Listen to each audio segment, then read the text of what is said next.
we will go ahead and just welcome everybody on this marvelous Monday. We are so glad to have you guys. I'm Steph McPhee. I am the coordinator of the North Florida area and the communications and community guide for WBEC Florida. Boy, there goes another big jump in the numbers. So welcome everybody. We're so excited to have you here on our Monday town hall call. And for anybody who is new joining us, just a reminder on the logistics of how everything works. If you're wondering and you can't get that camera going, well, that's because this one is one way. We usually expect quite a crowd on these calls. And so what we ask you to do is if you have any questions or comments, please put them over in the chat. All 5 of us watch the chats while each other are speaking. So we'll make sure that we catch everything going on in your chat. And then also we will be posting any links you hear about and things in the chat as well. And so with that, I am going to go ahead and hand it over. We always like to kick it off with our beautiful, fabulous leader, Nancy Allen, and let her greet you guys and let us know if there's anything new going on at WBEC National. Yes, thank you, Steph, and welcome everyone. We're happy you're here. And yeah, there are a couple of really interesting things going on at WBEC National, and I really encourage you to check out the WBEC website. It's WBEC, WBENC.org. There's a pitch competition. There's also lots going on with regards to executive training. And WBEC has a program that they're going to start promoting very soon called Thrive, and it'll be a 2-month program with 3 tracks. And you can get more information about that. You have to apply to participate. It is free, but you do have to make that time commitment. It'll be all done virtually, and it is in an effort to replace the IBM program that happens every September. And it looks like that might not be able to happen because that is an in-person program. And so WBEC is replacing that with a couple of virtual opportunities for you. So you really want to take advantage of everything that WBEC is doing at the national level, and then each of the regional partner organizations is also doing some virtual training, and there's lots of educational opportunities. Remember that as a WBEC certified WBE, you have access to the entire network, not just what we do in Florida, but throughout the country. So I encourage you to look and apply for those opportunities. So why don't we go around the room, so to speak, and let's ask everyone to give an update on their region. And we'll, Emily, let's start with you first with the update, and then we'll come back to you for the mini workshop. Okay, thank you, Nancy. Hello, everyone. I just looked in the chat and I see we have a first-time visitor. Is it Jailene Janvier or Gilene Janvier? From Suncoast Credit Union? Welcome. It's nice to have first-time people. Really excited about that, and everyone else who's here as well. So coming to you from sunny Port St. Lucie, Florida today, I have a few updates from the Treasure Coast region. So I'll give you a few by each county. So I'm going to start with St. Lucie County. And of course, we're over here on the east coast of Florida, halfway between Miami and Orlando. And so there are lots of very interesting websites that the various counties have put up to benefit our local businesses. And one of them is the Virtual Business Recovery Center.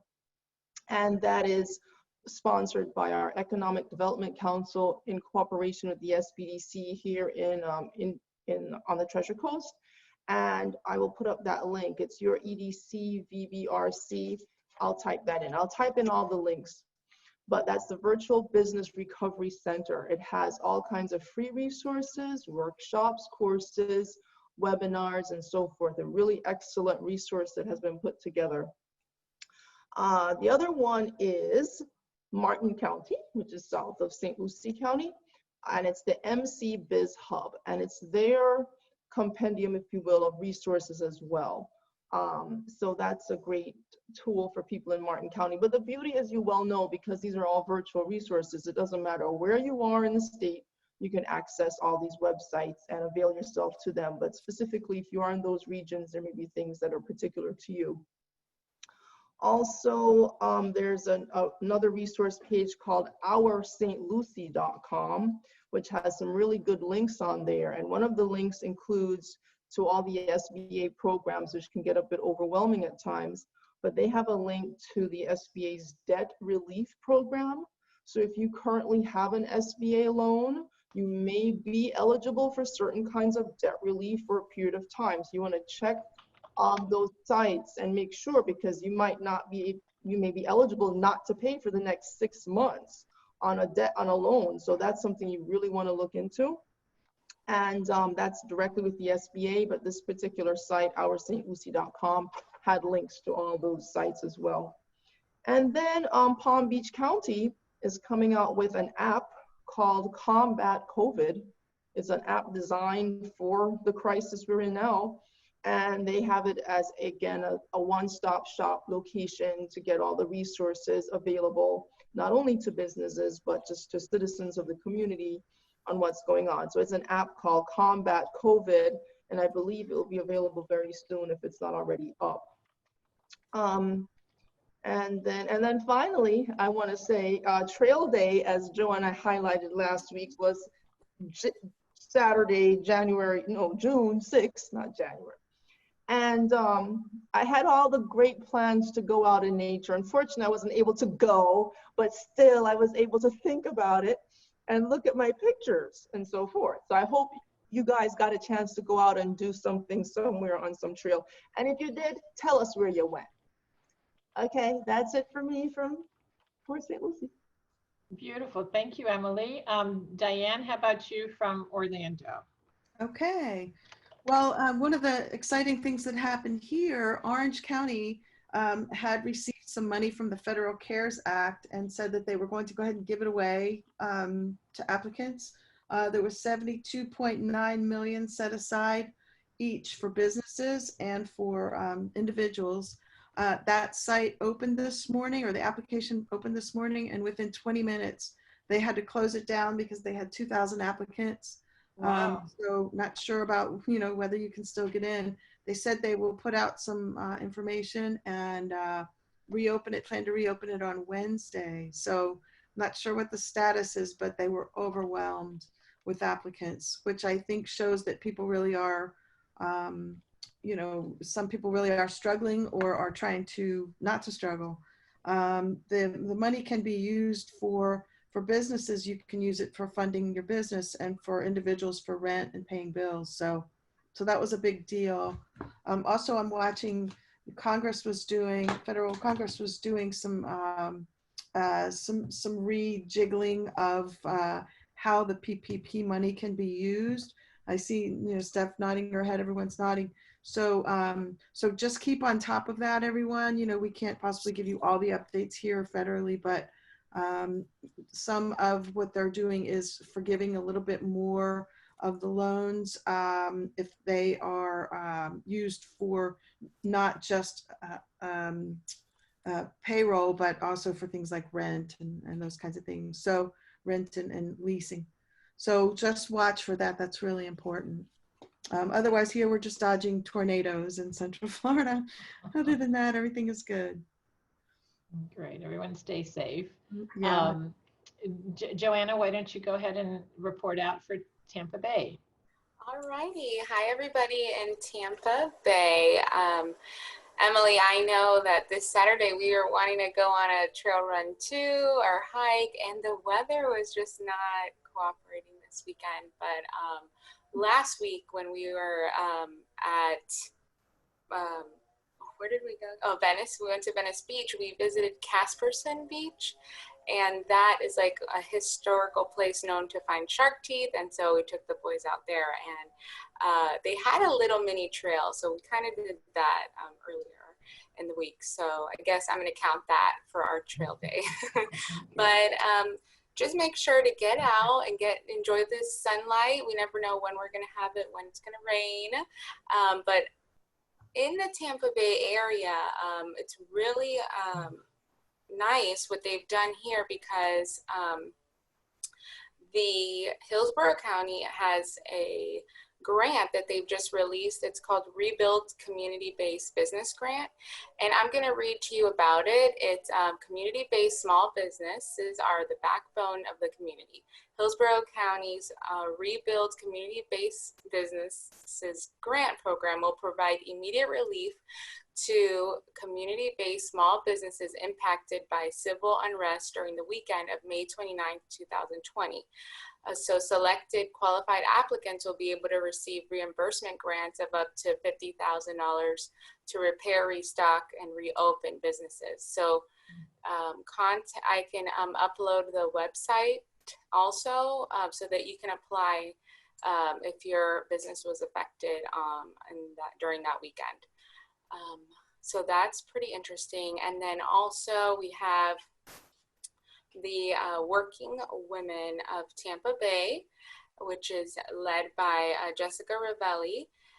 She has a wonderful group that meets and trains each other, and they have, right now they're doing some virtual lessons and courses, and this one I thought was interesting. It's tomorrow, June 9th at 10 a.m. and it's going to be talking about Facebook and Instagram lives, how to use that free advertising to analyze your live videos, to broadcast, through Zoom and through Facebook and Instagram. So it's going to be, if you're like me, I'm not really familiar with all those things and how to do that. So if you're a member, it's $10, and if you're not, it's $15. So if you wanted to learn more about that, there's a course that they're offering.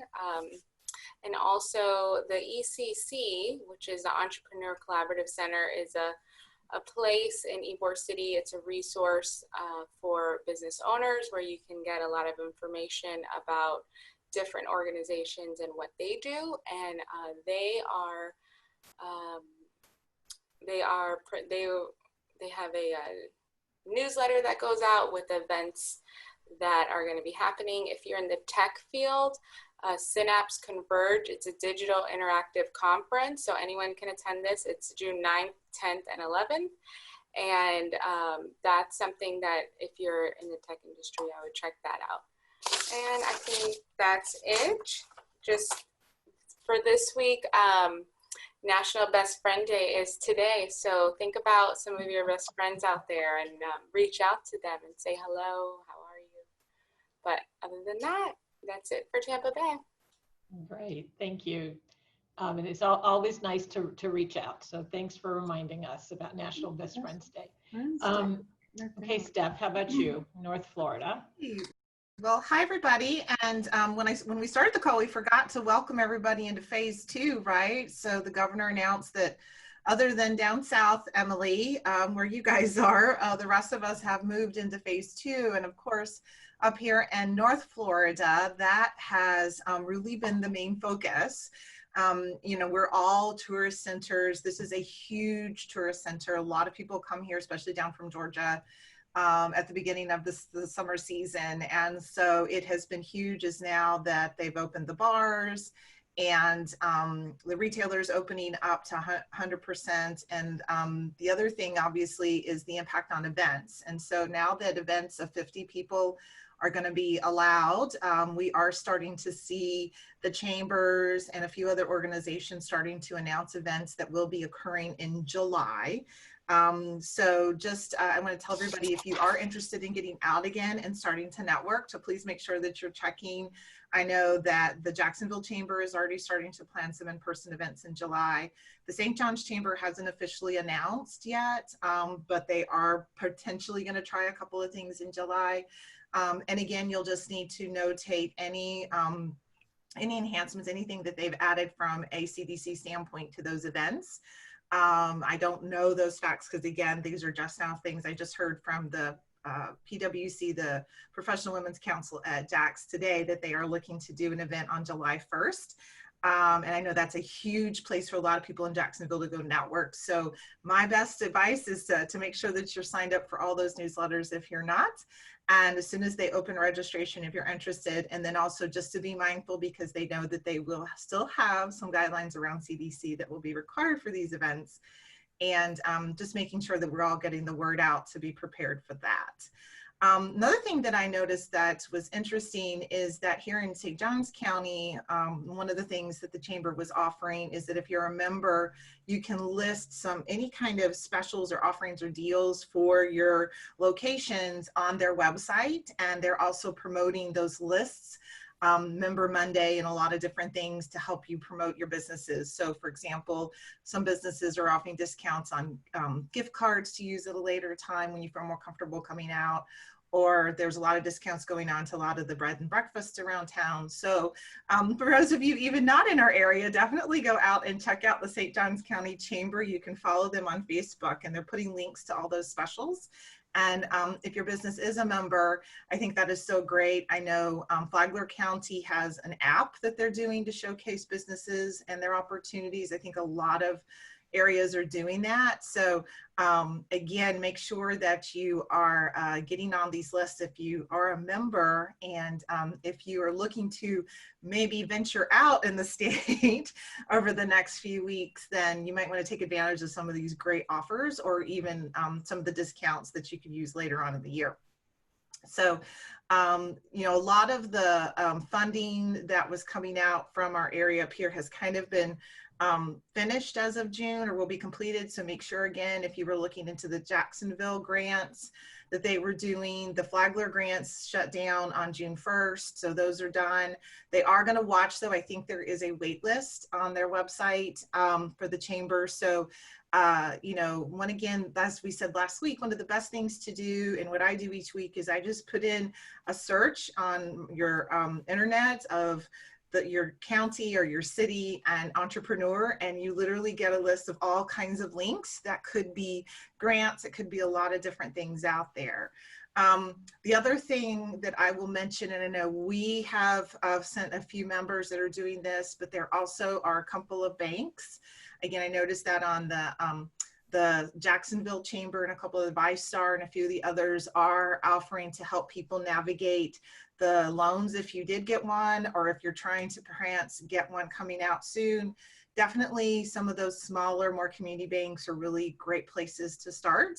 And I know ViStar up in our area is doing a lot of work. So go check out their website, and we will make sure that we're putting a lot of these links out there. And if you are planning to get out and start networking and seeing people, just remember, don't be offended. A lot of people, I know I saw a friend the other day at the grocery store, and we were waving from a distance. So again, just that reminder that a lot of people are still doing the kind of, you know, hi, I'm gonna wave from here, or the fist bumps, or the, you know, so we can all practice, right, guys? Our air fist bumps or whatever we need to do.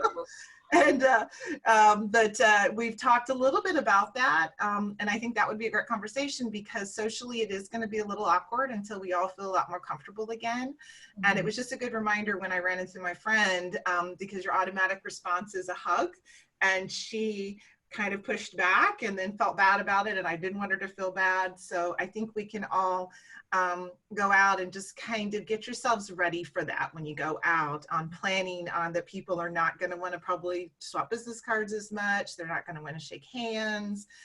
So that might even be a conversation we may want to have, Nancy, just on how to help people kind of shift back in. Mm-hmm. Even my little 5-year-old laughed about at school, because they're trying to get the kids not to, or I should say day camp. She's at day camp this week, and they've told the kids not to hug each other. And she even was like, that's just strange. Mm-hmm.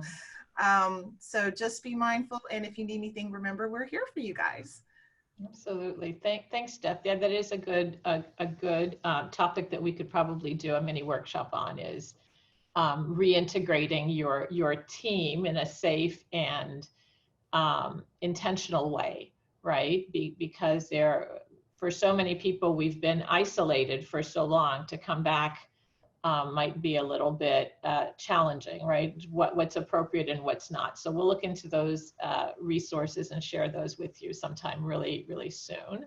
For now, I'd like to transition over to Emily, who's going to present a mini workshop. You know, at these meetings, we always have a mini workshop, something that's going to basically whet your appetite, and then you can get more information from us after you hear the information that's presented, and then we'll do questions and answers with Emily after she's done with her presentation. And then I'm going to throw it back to Steph after this to wrap up and tell us about the survey, because we did a survey out to our membership and beyond. And we got some really great results, and we may want to open it up a little bit further for another 24 hours or so in case you didn't get a chance to respond. So we'll come back and wrap up with that. So Emily, you're on. You want to share your screen? Okay, well, everyone, welcome again. And my name is Emily McHugh, and I'm the WBEC Florida coordinator for Treasure Coast and Palm Beach. And today I'm going to share with you some insights on don't negotiate against yourself and the assumptions to avoid in negotiations. So this is not meant to be an all exhaustive talk on a negotiation, but kind of to get behind our thoughts, like why do we make certain decisions, and kind of review that a bit. Okay, so the first thing is, what does it mean to negotiate against yourself? And so two things pretty much came to mind. And the first is that whenever we do things that are not in our best interest. So you want to step back and think about what is in my best interest? Well, do I have a family? Do I have, yourself? And many times people think, well, if I'm doing things in my self-interest, am I being selfish? But it's not about being selfish, it's about self-preservation. And you have to know what serves you well. So that's one of the first things you want to think about. The second thing is not believing in yourself enough and kind of having this subconscious tape playing in your mind of doubt, where you actually doubt what you already know. So these are things that we may already intuitively know, but are we doing them? And they can lead to a form of self-sabotage if we don't hold it in check. And I would also say, as women, we tend to be nurturing. That's the basic characteristic of women. We nurture, we take care of people, and we usually put the needs of others first before our own. And that tendency can come over into negotiations as well. And it can get a little dangerous because you have to put yourself first in the negotiation. So why do we do it? Why do some of us have this tendency to basically self-sabotage negotiations? Why can't we put our best interests first? So those are some of the questions that you have to ask yourself, because it might be different for different people. But here are some reasons. And one of the key reasons why we tend to do this is we make assumptions, not only about the other person, but about ourselves. What are you assuming to be true about yourself, and what are you assuming about the other? Are you assuming the how, the who, the what, the when, the why, which may not necessarily be accurate? So what are we assuming first and foremost that's driving our thoughts? All right, so in order to kind of shift the thinking, you have to get into what I call a negotiation mindset. And I'm telling you, this can happen to the best of us. As I said, we intuitively know a lot of these things. And even if you wrote the book on negotiation. I have a whole section in my book about negotiation. As a matter of fact, I want to read to you a little sentence. It says, having a negotiation mindset is essential. Negotiation is a process of steps. Identify your needs first. Again, this is not selfish. To the contrary, it is self-preservation. So you have to start to think, really shift your thought process. If you want to receive the abundance and receive all the things that you've worked hard for, this is the mindset you got to put yourself into. So how do we get into that frame of mind? Well, we want to transition from, stressing out over things to, again, being open to receiving what really should be yours for the asking and also for the taking. So what are the assumptions? What are some of the assumptions that we can tend to make? Well, for one, there's 3 key categories of assumptions, and a lot of, we can, drill down under each a lot more detail, but just big categories. So number 1, we think we have limited control over the situation. We might feel like a ship that's adrift on the ocean with no rudder, and we're not quite clear where it's going, and we don't feel like we have control over our fate. Number 2, underestimating the level of flexibility that might exist. So we think it's more inflexible than it actually is, because we think it's a rigid construct. So we have this wall thinking when there actually is always room there, but we don't realize it. And thirdly, and probably most importantly, is we have low expectations. So you don't think you're going to get it, you don't expect it, so chances are you either won't ask for it and you won't get it because you're not expecting that you will. And those things cloud your thinking. So what can we do now to overcome those 3 tendencies? And I go back one more just to show you again. What are the tendencies? Thinking we have a lack of control, it being an inflexible situation, and low expectations. So we're going to combat these 3 with just be. Be diligent, be flexible, and be brave. Yeah, that's it. That's all you need to do, those 3 things. And under those 3 things, I'm going to give you 10 tips. So here we go, 10 tips in 3 sections. And by the way, as I share this with you, if you have ideas or experiences that you've had in your own personal negotiations, any tips that you want to share, please drop them in the comments and let us know, because this is an opportunity to share best practices. Maybe you've had some kind of experience where you can really highlight some of these things for us. So that will be very helpful. So please definitely include that in the comments. Okay, so firstly, the whole idea about being diligent. When you're diligent, it leads to confidence. So when you don't have a certain feeling of control, it's because you have a lot of gaps in either knowledge, information, or you don't have answers to certain questions. So if you want to fill those gaps and get those answers, you have to do your homework. Basically, sharpen your pencil, nice and pointy, and go and find out what you need to know. Know your numbers, know what is truly at stake. And the first tip is know what you must get. Know what you must get. So I have this little chart where I have 3 columns where I'll write, okay, must have, would like, and expendable. Okay, must have, would like, and expendable. Or should have, I call it should have in the middle. And when you prioritize what's important to you, then you're more than likely to not allow something to go that you really should be looking at. So know what you must get. So it takes the guesswork out of the process. Number 2, for the tip here, know the ramifications. What are the consequences if you do not get what you should? What will happen? Will you be able to take that vacation that you want? Will you be able to do the home renovations you've been waiting to do? Will you be able to give yourself a raise or even pay yourself or hire someone? I mean, what are the ramifications? And I'm kind of putting this within a context of maybe a financial one, but obviously there are many contexts for negotiations. So within a business context, it usually involves some kind of money somewhere. But what does it mean if you don't get what you want? Stop and ask yourself that question. Number 3, get help, get support. We're here, WBEC, WBEC, Florida. Call Nancy, call one of us. And I can tell you from personal experience, Nancy has been a great support.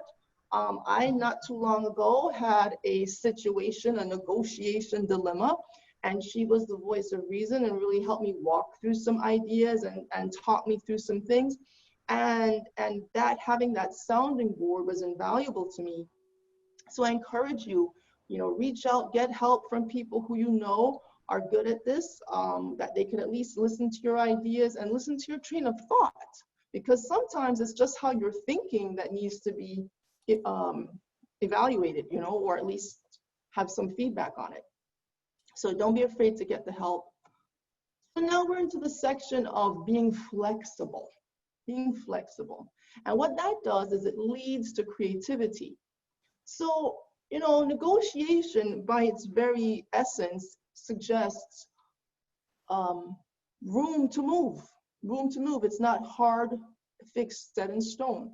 So tip number 4, know the elasticity threshold. That's a little term that came to mind. Elasticity threshold, otherwise known as wiggle room.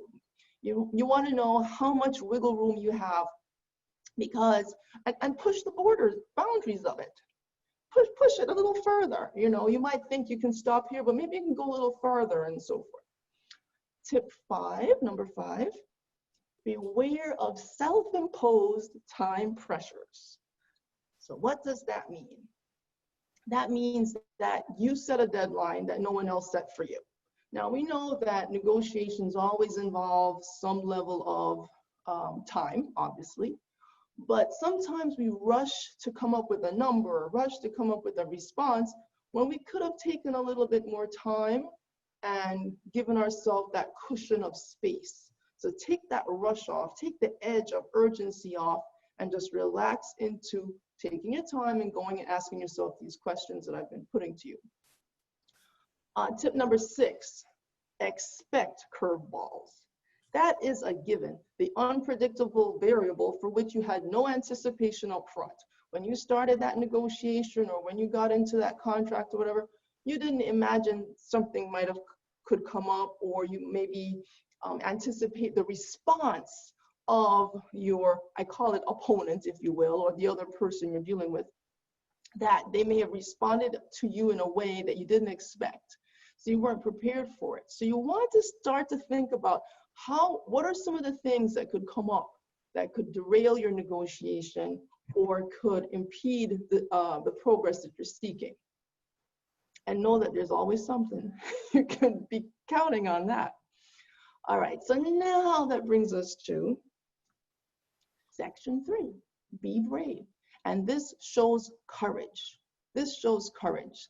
So tip number 7 is like number 1, number 2, number 3, all rolled into each other. You have to know what you want, like I said before, know what you must have. Now you have to ask for it. It's one thing to know it, it's another thing to ask for it. So not only ask for it, but you want to ask exactly for what you want. Be extremely specific and expect to get it.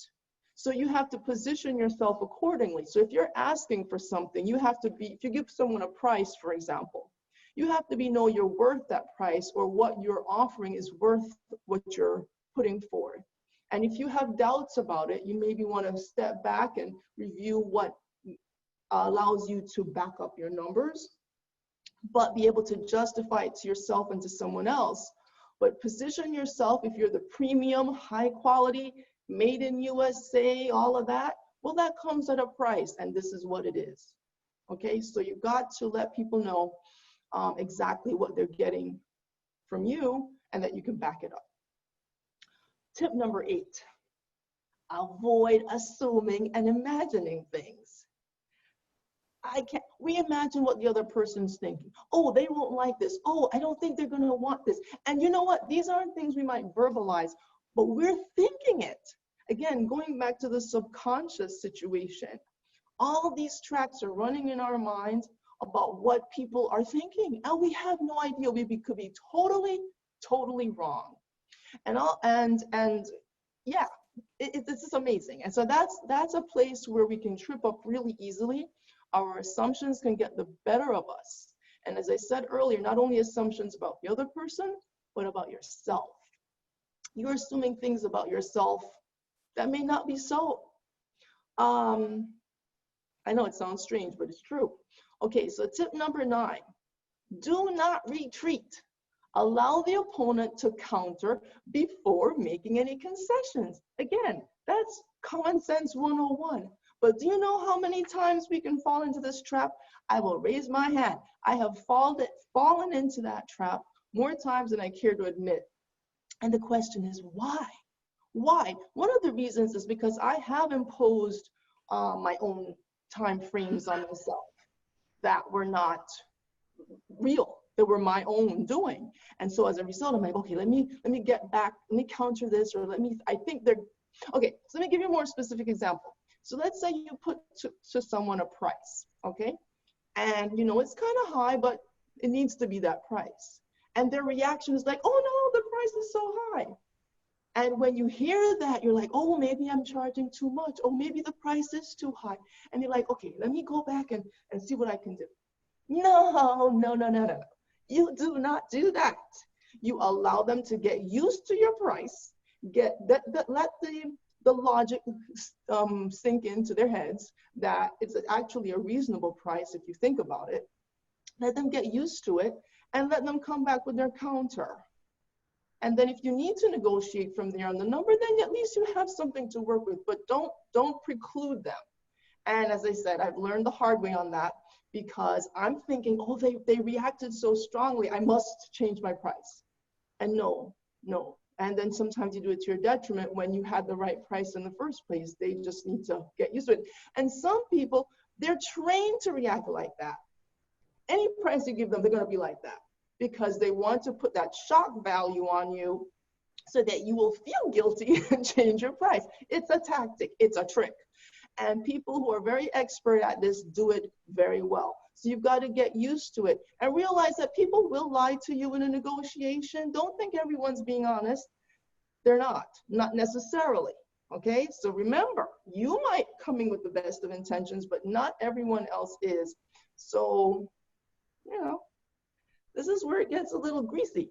Okay, so now, number 10, what you got to do with all these things I'm saying, you have to practice it. You have to rehearse it. You have to say it out loud. Stand, get dressed, look in that mirror, and start to negotiate. And truly see where you start to recoil or where you start to kind of equivocate. You want to be very firm and do it with someone else who can really, you know, push you hard with what someone in real life could do. And that, I think, is something, that's a step we probably skip because we figure we're going to be okay. But once you start rehearsing, you start to see. So I encourage you to do that. So now, what's the next step for you all to take in this whole discussion? How do you practice? So everything I'm saying may sound fine and dandy, but what are you going to do with it? So level 1 is what you're doing right now. You're listening. We're building awareness right here. And you're hearing what I'm saying. So that's great. Level 2 is to absorb it. So if you've taken notes, go back, review your notes. Again, think of your own personal scenario. Put yourself into this, into the things I'm saying here today.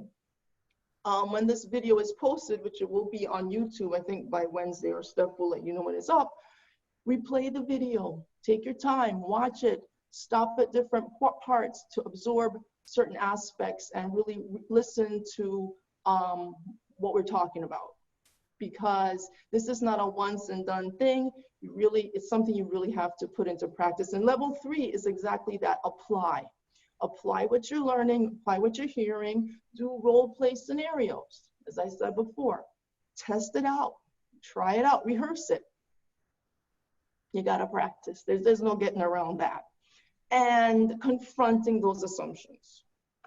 And so, remember to just be. Remember that, that's easy to remember, just be. Be diligent, which makes you confident. Be flexible, which makes you creative. And be brave, which makes you courageous. You have a lot to bring to the table. So when you go to that table, they're fortunate to have you at the table.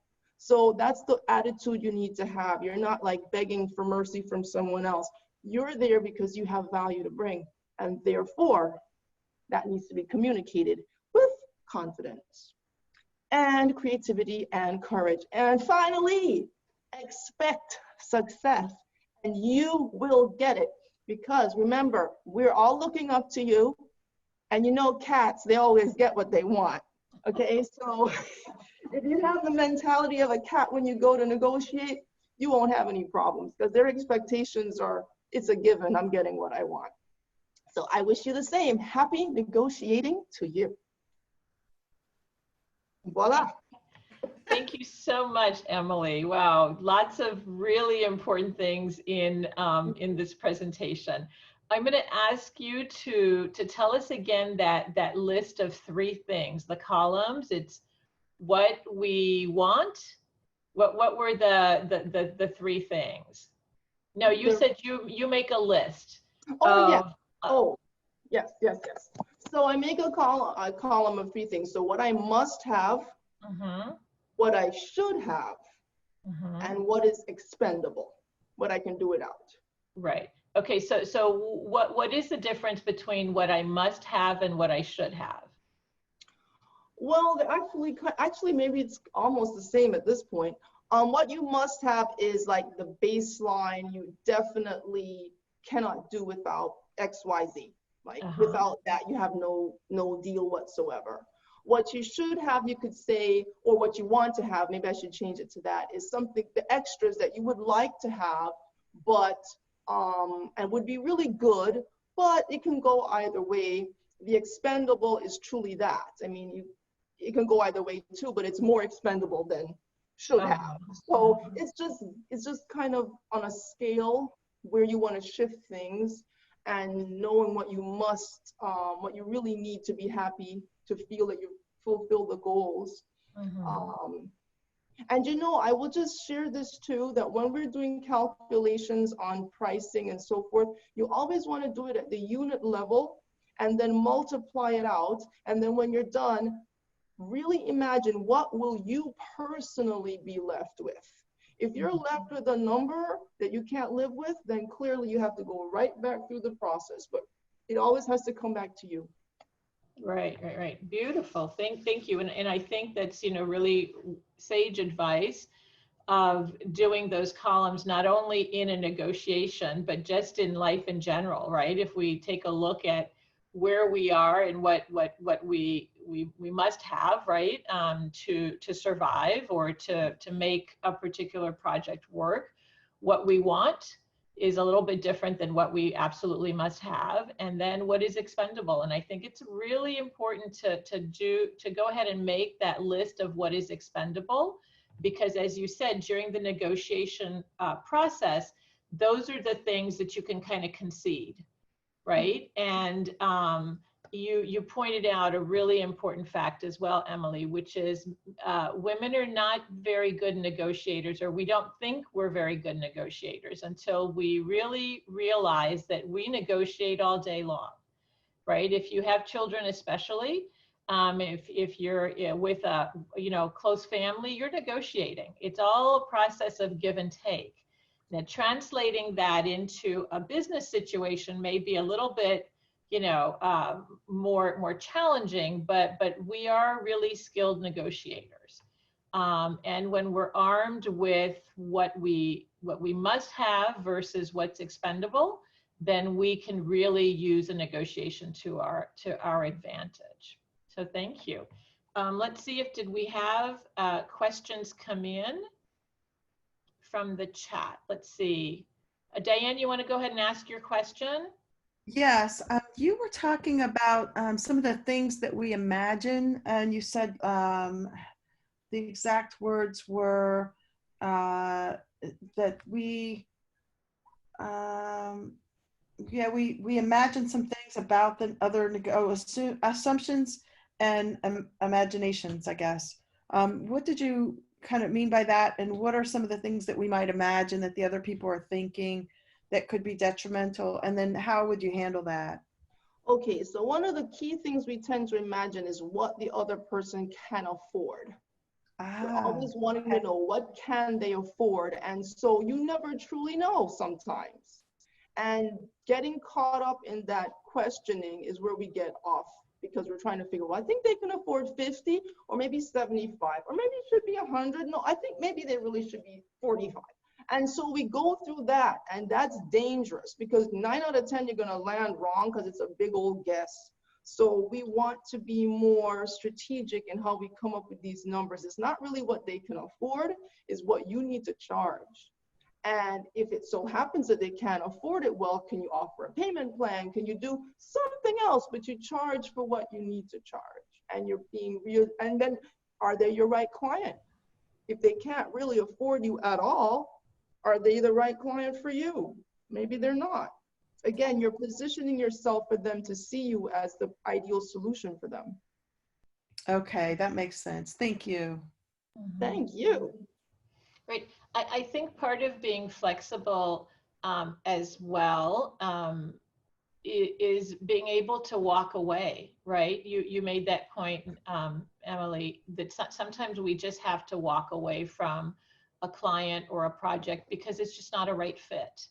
And the way we handle that is I always have other resources. So if someone comes to us and they're asking us a question, or and you know, want to know, should they get certified, for example, after speaking with someone, not everybody it's not, certification is not right for everybody. National certification is not right for everybody, but we have resources to say, have you considered, you know, certifying with your local county government? That's a really good first step. And so I encourage you, as you're preparing your negotiation, to really look at alternatives, right? Have resources. People want to do business with people they know, they like, and they trust. And if you can get them to trust you to say, look, I don't think I'm the right person for this job. You know, clearly this is over your budget, or I'm not able to meet your request. Let me introduce you to so-and-so or such and such a resource, right? Sometimes they can get the resources needed at their local SCORE offices or through the SBA. So we always have the tool, the resource in your pocket to be able to say, okay, not me, but you know, let me see if I can introduce you to someone who might be able to help you. And that's a really great negotiating tactic as well. Another one is to just be quiet. Say your price and then zip it, right? Don't say anything. As Emily said, let them absorb your price. The initial reaction may be, oh no, it's too high, or I can't afford that, or whatever, but just pause. Don't say anything. You know, count to 10 or 20 if you have to, and let the other person come up with, well, it's too expensive. And then you have something to open up the conversation with. Okay? Yes, absolutely. And you know, the whole idea of the expectations too, that is so critical to highlight, and all of these things play into that. I think it culminates into the idea of what we expect. And that's one of the big assumptions that we make about ourselves, is that we are like, oh, don't expect too much, you might be disappointed, or don't have unrealistic expectations, or these are the again, subconscious things that might be playing in our minds that we'll never truly verbalize, but they're the voices in our head kind of telling us things, and we need to just be aware that that's happening, and like, wait a minute, why am I even thinking that? And so that's really where I want to hone in on this, because I've had to do that, where I say to myself, why did I do that, or why did I think that way? And really step back and, as they say, unpack the thought process. Yeah. My husband has told me before, always assume the positive, and it makes sense. Like, why am I going to think something negative? And then my whole day I'm thinking, why did this happen? But just assume positive, and whether it really is positive or not, I think it's positive, so I'm the one happy. So he always tells me, that's it. Assume positive intent. Yeah. That's the key. You need to be the one happy. You put the nail right on the head. Great advice. And Emily, how about, can you say a few things about renegotiating something, right? So let's say that you enter into negotiation, and, you know, 2, 3, 4 months in, you realize that you know, you didn't calculate something or something has changed, how do you suggest approaching renegotiating something? Well, there's two sides to that. One can be you yourself going to the person you have the contract with and saying, we need to renegotiate. And the other side is they come to you with something they want to change or adjust. And then that opens the door for a clear renegotiation. However, it's about again, the expectations on both sides. So the first scenario is, let's say myself, I'm going to someone to say, I need to renegotiate. Well, I think the first thing is to be prepared for them to say no, because they don't have to renegotiate with you, I guess, if they don't necessarily want to, or depending on the contract and again, the context. But it's usually in their best interest to do so, because if you're struggling or you have challenges, it's going to be reflected in what you give them.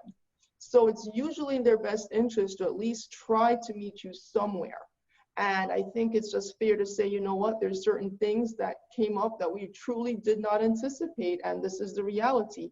We either can absorb them, or we would appreciate if you have it in your budget that you can contribute to the cost. I don't know if I put it that way. But the idea is just to be forthright. But it could be a little nerve-wracking. I had that situation happen, and I was very nervous to go to the person. It so happened that they needed to make the change and came to me. When they came to me, they didn't expect that there should be a cost involved.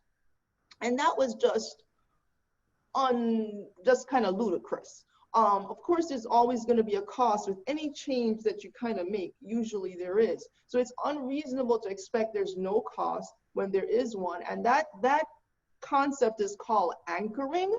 It's a negotiation term where whoever puts out the first range of numbers is the one that the numbers tend to go towards them. So if someone says they don't think there should be a cost, you're going to feel like the cost needs to be really low, even though it might be way higher than what they expect. And in the situation I had, it was a higher cost. I stated the cost and they're like, like that. And again, I took it as, oh no, I'm too high, when I was actually giving them the exact correct cost. They just didn't want to face that reality. But we were able to come to some medium understanding. But the reality is, don't be afraid of stating what the price needs to be, even though you know the reaction might be one of surprise. And don't be, again, I'm going to just repeat what I said, don't be too quick to retreat on that number when you know it's correct. Because you're not just picking numbers out of the air hoping it's right. You need to know, because you've done your homework, so you know what your numbers need to be.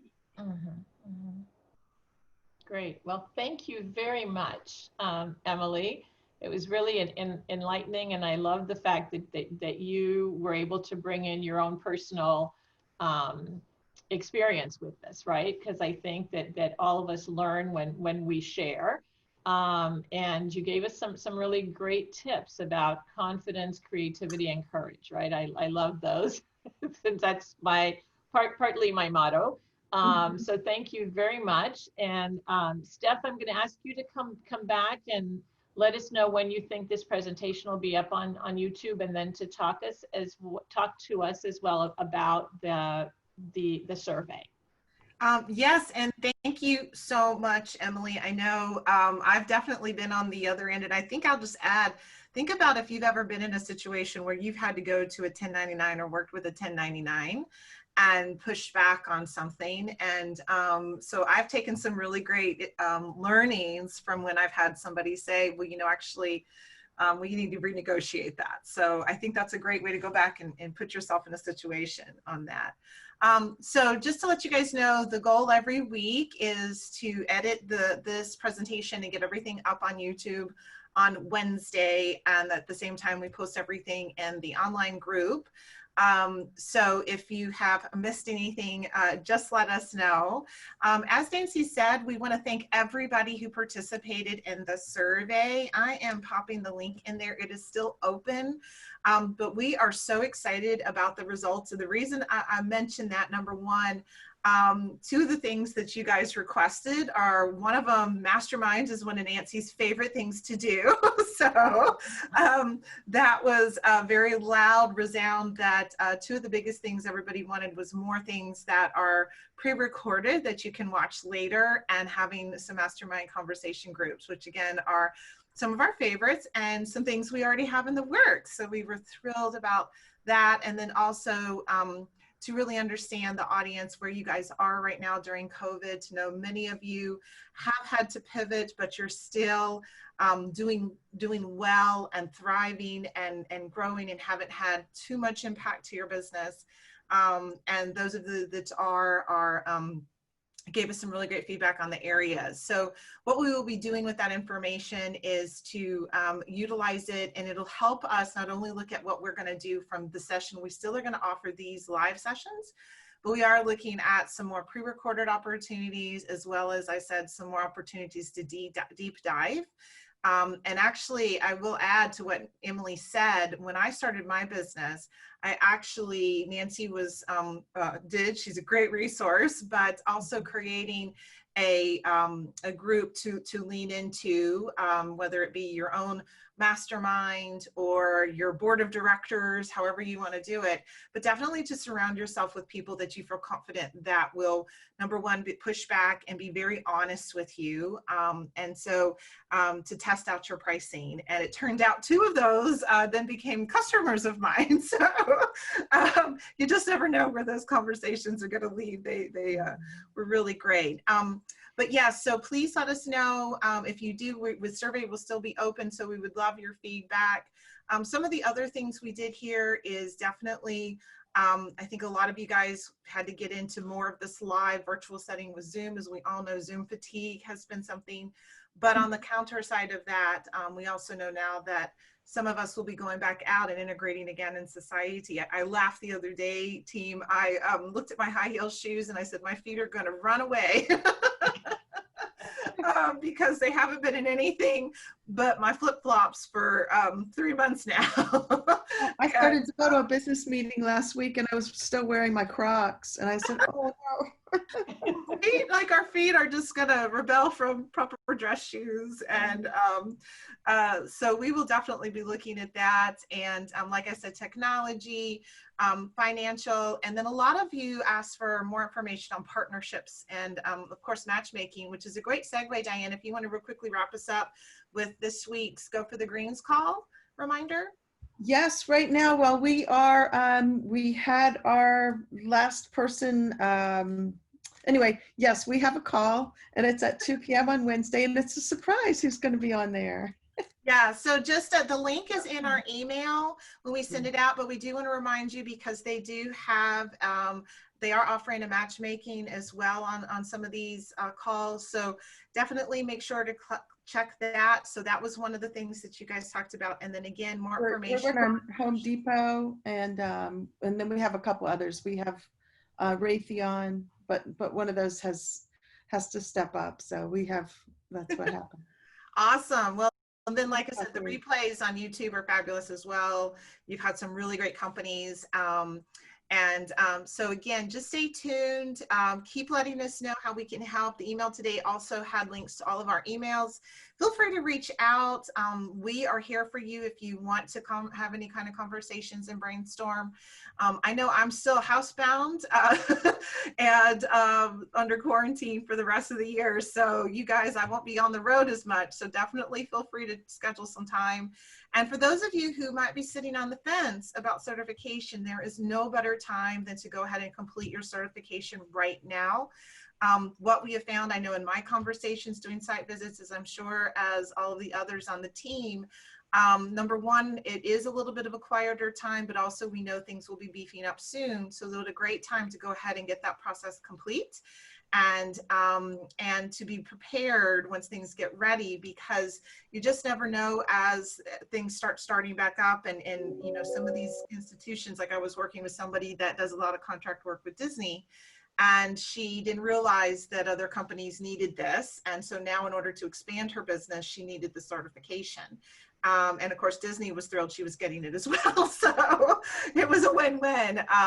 But yeah, if you have any conversations or any questions about certification, we are definitely here to help. And as Nancy said, we are honest. And if we feel like that might not be the right fit, we have lots of other resources we're happy to share. So with that, we will wrap everything up. Yeah, all of the videos are on our YouTube, and then we put all of the, we have the Florida Growth Community on Facebook is where you can find all of the handouts that we have each week. So if you need anything, just feel free to email me. You can reply to any email and you'll get to me. So I think some of you found that out last week, if you have any questions. So thank you guys so much. We'll be announcing our topic for next week on Wednesday. Thank you, Emily. Fabulous presentation. Everybody have a wonderful, wonderful week. As we said, take a minute, go outside, enjoy our summer 80-degree weather, and take care. And we will see you guys next Monday. Bye, everybody. Bye, everybody. Bye, everybody.